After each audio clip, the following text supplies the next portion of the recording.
Welcome to this quick video where we speed through the analysis of 3 key quotations in Macbeth. So we're starting with "Let not light see my black and deep desires," a really flexible quotation with lots to talk about. So first of all, let's talk about where it's from, who says it. So we know it's said by Macbeth. We know it's said in Act 1, Scene 4. We know he's said it as an aside. Now he says it to himself after Duncan announces that Malcolm is heir to the throne. So he's essentially telling himself to hide away how he's truly feeling. Don't let anybody see that. So the first good point of analysis that we would look at is we would look at the metaphor, firstly, of light and what that might represent. So the metaphor of light works on 3 levels, really. He's talking about the kind of external forces that he doesn't want to see, his true intentions. So he might mean just the public in general. He doesn't want anyone to see at all. He might mean specifically Duncan or God. So he's thinking about different things that he doesn't want to see his kind of immoral evil within him. All those forces are quite moral forces. So he wants to hide this growing evil within him from the public. Now we know Macbeth is saying this to himself after he's heard the witch's prophecies. He's already used the word murder. So he's already contemplating kind of these really heinous actions, and so that light is all the kind of good that he doesn't want to see his black within. So there's obviously juxtaposition between the black and the light.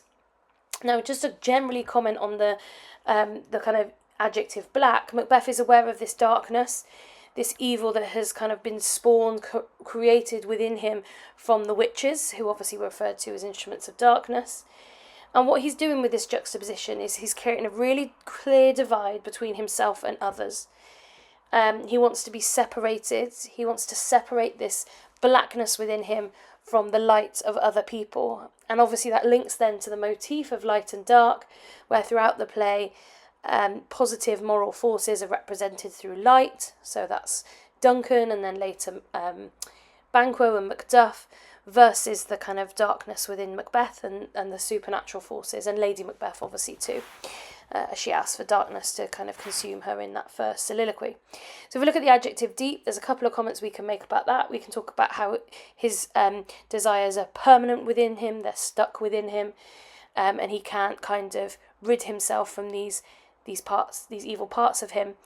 But if we could also look at the imperative verb, so he's commanding himself. So whenever you talk about an imperative verb, you're going to use things like words like command or instruct or order. And he's internally commanding himself. So he's telling himself what to do, how to behave. And that obviously might indicate his instability or his fear. But we're always going to use these sorts of words when we talk about an imperative verb. So that's our first quotation. Let not light see my black and deep desires. What questions would I use this for? Definitely Macbeth. Definitely the supernatural. Anything to do with ambition. He's trying to recognise ambition. Anything to do with guilt or kingship. These are all great themes that you could link this quotation to. It links to lots, really. Let's move on to milk of human kindness and take my milk for gore. We know these are said in Act 1, Scene 5. Now, the first quotation was said in an aside. That means that he says it with other characters on stage, but he says it to himself, which links to kind of the secrecy of Macbeth. In a similar sort of way, Lady Macbeth's quotation is said in a soliloquy in Act 1, Scene 5. Both of these quotations she says with no one else present. So again, secrecy, keeping things to herself, sharing with the audience her true kind of feelings.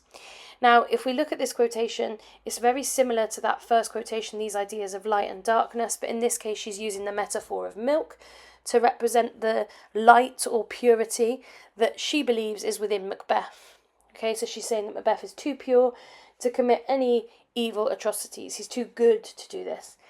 Now, what this kind of is interesting, the reason this is interesting, this noun kindness, is because the audience already knows that Macbeth is thinking of evil. He's thinking of murder. So there's a dramatic irony in the sense that we know that he already has these dark, evil intentions, but Lady Macbeth is afraid of his goodness, which makes more sense. That correlates with how he is at the start. This, brave, noble, worthy guy. But she sees all his good qualities as a weakness, which tells you a lot about her character and her evil intentions. And she sees him almost as a feminine presence, this idea of milk linking to breast milk, which we'll talk a little bit more in the second quotation. She also says he's full of the milk of human kindness, that hyperbole, like he's brimming with this good character to her, and she's worried that she isn't going to be able to corrupt him. But obviously she does, she manages to. potentially because he also had that darkness within him as well. In this second quotation, they tie together nicely because of this idea of milk. She is talking to the spirits. This is when she does the whole unsex me here soliloquy, and she asks them to take my milk for gall. So this imperative verb is another really interesting one. Remember, when we talk about imperative verbs, we're going to use things like instructs, orders, commands. She is ordering the supernatural to change her physically, to take away the stuff that she sees makes her weak and makes her female. But also what it tells us is that she believes she has power over the supernatural. She believes that she can tell them what to do. And both her and Macbeth have this feeling. It links to Stay You Imperfect Speakers. They both seem to think that they can tell the witches what to do, or tell the supernatural what to do. Now, the milk is a similar thing to the first quotation, this metaphor, but she probably does mean also her breast milk, what we would typically see as something that would nurture, care, feed. It's quite a maternal aspect of her character. And then she wants to turn that breast milk into gall, which is a kind of bile-like liquid, which is quite bitter, poisonous, especially poisonous if you were to feed it to a baby.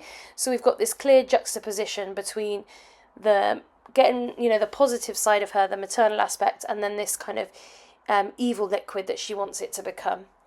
What questions would I use this for? Anything on Macbeth or Lady Macbeth, or both of them together.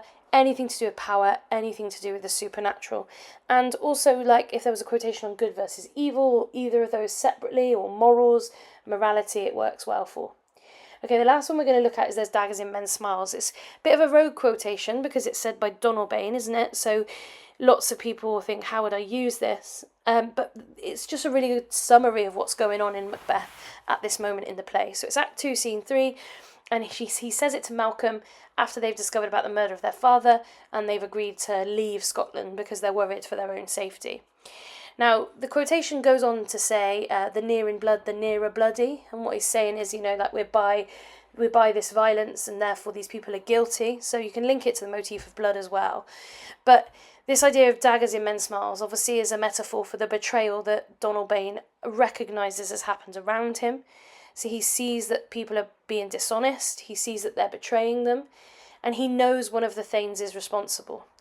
Now, lots of the other Thanes have just accepted that it was the guards. Yeah, great, guards did it, happy days, let's figure out who's going to become king. But Malcolm and Donalbain, not so sure. And there's a dramatic irony here, again, because we know, the audience knows, that it was Macbeth who committed the murder, and therefore we know that these two sons are correct. They should be worried. Okay, because we know also that Macbeth said earlier that Malcolm was a kind of obstacle in his way.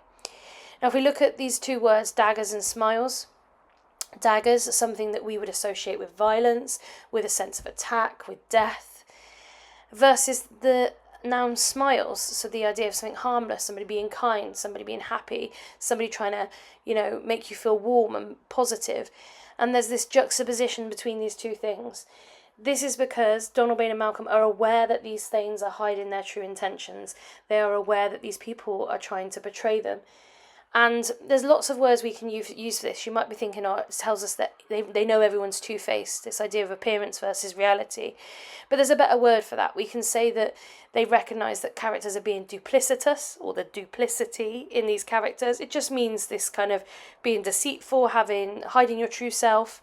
And also you could use words like untrustworthy and two-faced. Now, you could link that idea of daggers into the motif of daggers, when he sees the dagger leading him to Duncan, the give me the daggers. This is all throughout the play a symbol of the betrayal. What questions would I use this for? Definitely Macbeth or Lady Macbeth, because Donalbain is recognising what they're doing. You can link it to Look Like the Innocent Flower. Anything to do with secrets and lies, which would be a nice, easy, open question. Things to do with honesty and honour, guilt, it would definitely work for. They recognise the guilt in other people. It's a really flexible quotation. I hope this video has helped.